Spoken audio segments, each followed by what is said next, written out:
4:12 a.m. local time, Taiwan Strait.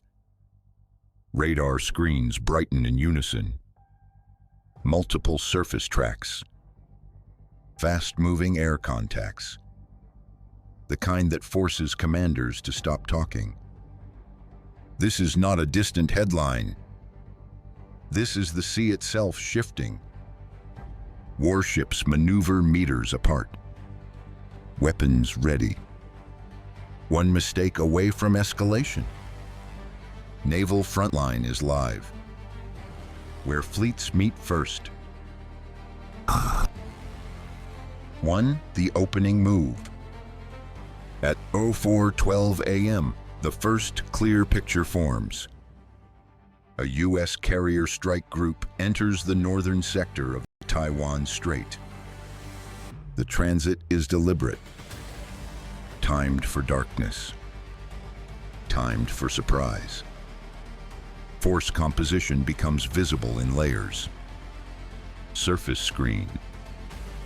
2 destroyers forward. 2 destroyers in the rear. 1 cruiser offset to the starboard side. A second cruiser closer to the carrier acting as the central air defense node. Core. 1 nuclear-powered aircraft carrier. Flight deck already active. Subsurface. An attack submarine positioned ahead. Another trailing behind. Silent. Unseen. Overhead. Carrier aviation establishing the bubble. Fighters first. Then early warning. Then tankers. This is how sea control is claimed. Not by words, by geometry. The Taiwan Strait is narrow. At its tightest, around 130 kilometers. In naval terms, it is a funnel. A place where big fleets cannot avoid each other. A place where small mistakes become national decisions. By 04:18 a.m., coastal radar stations on the mainland register the movement. Within minutes, the response chain activates. Not 1 ship, not 2. A full maritime posture shift. At 4:27 a.m., a PLA Navy carrier group alters course, headed straight toward the contact. 2 carriers, 1 narrow sea. How close is too close? 2. The strait becomes a battle space. By 04:35 a.m., both sides raise readiness. Air defense radars rotate into active tracking. Electronic warfare suites warm up. Data links begin to saturate. The ocean, at this moment, becomes a grid. Every contact is a coordinate. Every coordinate is a decision point. U.S. destroyers expand outward. They are not spreading randomly. They are building rings. Outer ring. Sensors. Missile intercepts at distance. Middle ring. Point defense. Close-in weapons. Inner ring. The carrier. The heart of the fleet. The Chinese formation mirrors. Not identical, but designed for the same purpose. Protect the capital ship. Control the air. Deny the sea. At 04:41 a.m., the first intercept occurs. 2 fighters approach head-on. Instruments show lock-on behavior. Pilots hear tones. Not fired, but ready. They pass within visual range. A flash. A silhouette. A reminder that escalation has a face. On the surface, destroyers adjust spacing. Cruisers shift positions. Formation geometry tightens. Commanders are thinking in minutes, not hours. Naval Frontline. The front line of sea power. Us with 3 shock moment. 2 fleets. 1 narrow sea. How close is too close?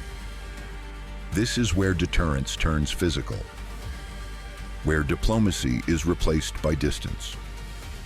At 04:56 a.m., the U.S. carrier completes a minor course correction. A small change on paper. A major signal in the strait. The Chinese group responds within 6 minutes. Intercept within 6 minutes. Not with weapons, with movement. That is the language of fleets. 4 air power over the water. At 05:02 a.m., Chinese naval aviation begins launching. Fighters first. Then airborne early warning. The sky above the Taiwan Strait fills with overlapping radar coverage. 2 separate bubbles. 2 separate command chains. Both trying to see first. Both trying to decide first. When aircraft are in the air, time compresses. A ship can maneuver slowly. An aircraft closes in minutes. A missile closes in seconds. The U.S. side expands its combat air patrol. Fighters orbit. They are not there to fight. They are there to prevent surprise. An early warning aircraft holds the center. Its job is to see the launch, to see the turn, to see the threat while it is still a dot. And while the cameras look upward, the real danger may be below. 5. Subsurface, the quiet war inside the war. Below the surface, submarines begin to close. Silent running ordered. Sonar pings suppressed. Underwater, the strait is a maze. Shallow regions. Thermal layers. Noise from shipping. Noise from waves. Submarine crews do not see targets. They hear them. A propeller signature. A pump. A faint, repeated mechanical rhythm. At 05:16 a.m., a submarine contact is assessed. Confidence medium. Medium is the worst kind. It is enough to react. Not enough to be certain. Attack submarines reposition. Not to attack. To deny. To shadow. To be in the right place if the wrong moment arrives. This is deterrence underwater. No flags. No cameras. Only physics. A 6 AB pole. Who holds the advantage? Who holds naval advantage here? A. U.S. Navy. B. China. C. Russia. The question sounds simple. The answer is layered. Sea control is not just who has more ships. It is who sees first. Who decides first. Who can survive the first strike. In a confined sea like this, the advantage can shift by the hour. Weather. Sea state. Electronic warfare. Subsurface noise. Even a civilian cargo ship cutting through a radar picture can change outcomes. 7. The first near incident. At 05:34 a.m. it happens. A Chinese destroyer alters course unexpectedly. Distance to a U.S. cruiser drops rapidly. Helmsmen react. Engines reverse.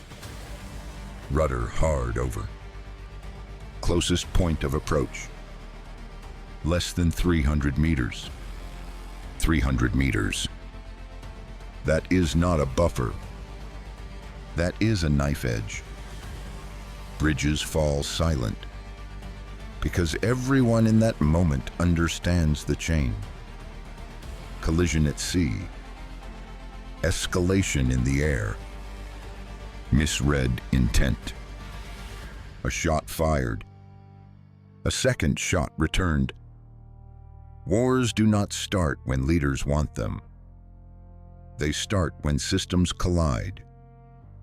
Bridge-to-bridge warnings are transmitted. Standard phrases. No emotion. But the urgency is obvious. Weapons remain covered. Missile hatches stay closed. But they are not locked. There is a difference. 8. Regional response.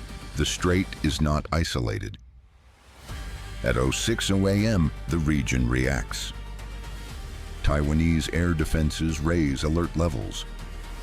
Maritime patrol aircraft reposition. Japan watches, because the strait is connected to everything. Shipping. Alliances. Energy. Commercial traffic adjusts. Some vessels slow. Some reroute. Insurance markets move. Because risk is measurable, and the strait is now a risk zone. The confrontation is already global. Even if no one has fired, Naval Frontline is live, where fleets meet first. 9. Retention tees. But what happened during the night shift changed everything. At 06:17 a.m., an unidentified low-altitude contact appears. High speed. Near the edge of the radar picture. Operators hesitate. Is it a drone? A missile? Or electronic interference? Seconds stretch. The contact fades. No launch detected. No debris found. But the message is clear. Someone is probing. Someone is testing reaction time. In this kind of confrontation, tests are warnings. I'm through at 10. The tactical breakdown. Why this is so dangerous. Let's break down why carrier versus carrier in a confined strait is uniquely unstable. First, radar saturation. 2 fleets running active sensors. Multiple airborne radars. Electronic warfare systems competing. The picture becomes crowded. A crowded picture creates mistakes. Second, reaction time. In open ocean, commanders have space. Here, they have minutes. A course change. An aircraft turn. A helicopter lift. Everything is interpreted. Everything becomes a signal. Third, layered defense. Carriers survive by layers. Fighters. Long-range missiles. Point defense. Close-in systems. But layers require coordination. Coordination requires clarity. Clarity is what crowded battle space destroys. Fourth, submarines. Underwater, nobody can see intent. They can only guess it. And guessing is where escalation lives. 11. The Nightline incident expands. At 06:29 a.m., the unidentified contact returns. This time it holds longer. A track forms. Low altitude. Skimming. A U.S. destroyer shifts to active tracking. A Chinese frigate does the same. Two different systems. Two different interpretations. One shared risk. The contact disappears again. But now both sides are primed. Primed means faster decisions. Faster decisions mean less verification. Less verification means more danger. R12. Subsurface escalation, the closest moment you don't see. At 06:40 a.m., below the surface, a new contact is assessed. Confidence high. High means someone is very close. An attack submarine shifts depth. Not a big movement, but enough. In response, another submarine alters course. A shadow in a shadow. The distance closes. Hundreds of meters. Then less. In underwater warfare, near miss does not have a headline. It has a crew that goes home later and never speaks. Because if the world knew how close submarines get, the world would realize how thin deterrence is. 13. The holding pattern and why it doesn't mean safety. By 06:45 a.m., both carrier groups slow. Distance stabilizes. A temporary equilibrium. Some observers will call this de-escalation. It is not. It is a holding pattern. A pause to reassess. A pause to wait for political signals. But fleets at sea do not wait calmly. They watch. They measure. They prepare. Aircraft continue to orbit. Submarines continue to shadow. Destroyers continue to adjust. The sea remains contested. Warp 13. Escalation debate. Is this a warning or the start of something bigger? The strategic implications are immediate. If the U.S. maintains presence, deterrence is reinforced. It signals that the strait is not closed. That access is still contested. If China presses closer, it tests red lines. It signals that time favors pressure. That proximity can become normal. Normalization is the hidden escalator, because what becomes normal becomes expected, and what becomes expected becomes policy. This is how sea control shifts, not in one battle, in repeated confrontations. Naval Frontline, the front line of sea power. Marsu 15, the second near incident, air and sea interlock. At 07:03 a.m., a fighter makes a hard turn near the edge of an intercept box. The move is aggressive. Not an attack, but a push. A second aircraft responds. Closing distance. For seconds, two pilots are making decisions that could become a strategic event. They hold. They separate. On the surface, a destroyer changes heading. A cruiser mirrors.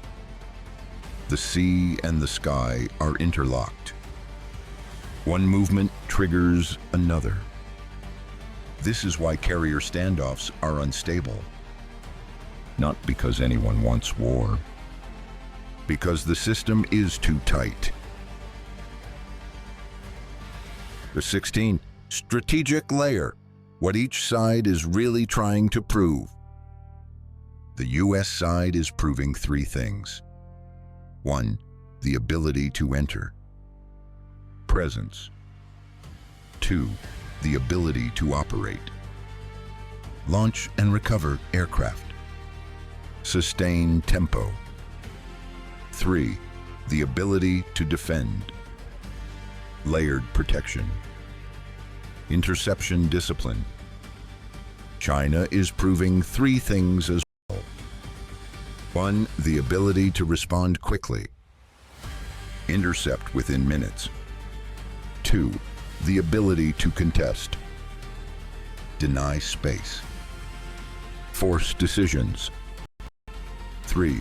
The ability to normalize proximity. Make the strait feel controlled. This is not about today. This is about future choices. 17. The mid-morning shift. Who blinks first? By 07:30 a.m., both sides adjust formations again. Aviation tempo slows slightly.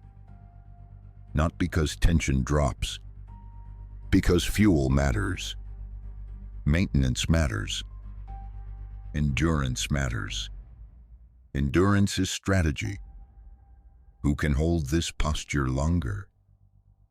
Who can sustain flights? Who can keep crews alert? Who can keep systems operating without failure? A fleet does not collapse when it is hit. It collapses when it is exhausted. R18, the unseen factor, civilian traffic. The Taiwan Strait is not empty. It is one of the busiest maritime corridors on Earth. Civilian ships become obstacles. They create radar noise. They limit maneuvers. A cargo ship does not care about deterrence. It follows a route. But in a crisis, a route can become a shield or a trigger. If a civilian vessel is struck in a near collision, the narrative detonates. Not because militaries want it, because the world responds to visible damage. A 19. The pressure point. What happens if a ship is disabled? Consider the scenario nobody wants. A destroyer loses propulsion. Engine casualty. Electrical failure. Steering malfunction. In open ocean, it drifts. In the strait, it becomes a hazard. A hazard in a contested zone invites misinterpretation. Is it disabled? Or is it blocking? What follows is escalation by uncertainty. That is why fleets fear accidents as much as attacks. Oh? ISR 20 prediction call. What does the next move look like at sea? Will one carrier group disengage? Will another asset enter the region? Will the next intercept be closer? Will the next night shift produce a real contact instead of a phantom? Because here is the reality. This confrontation can end three ways. 1. Disengagement. Both sides separate. They claim victory. They move on. 2. Normalization. This becomes routine. Carriers meet. Destroyers pass. Submarines shadow. The strait lives under permanent tension. 3. Incident. Collision. Misfire. An aircraft down. A ship damaged. A sudden decision forced. Most crises do not choose the clean ending. 21. Assessment. Who controls the sea right now? Sea control today is temporary. Neither side dominates fully.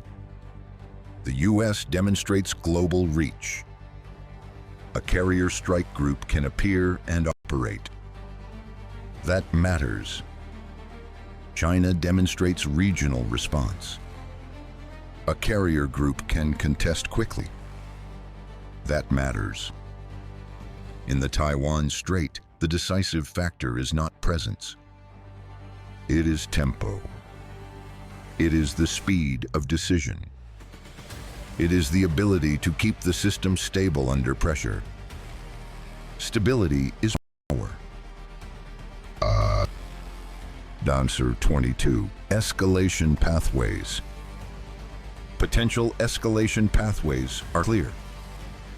Pathway 1, surface incident. A close approach becomes contact. A collision becomes damage. Damage becomes retaliation. Pathway 2, air incident. An intercept becomes a crash. A crash becomes a rescue. A rescue becomes confrontation. Pathway 3, subsurface miscalculation. A submarine contact is misread. A weapon is readied. A reaction chain starts. These pathways do not require intent, only momentum. Who controls these waters? Does this escalate next? What happens if the next encounter is at night again and the contact is real? Subscribe to Naval Frontline, where fleets meet first. Naval Frontline, the front line of sea power.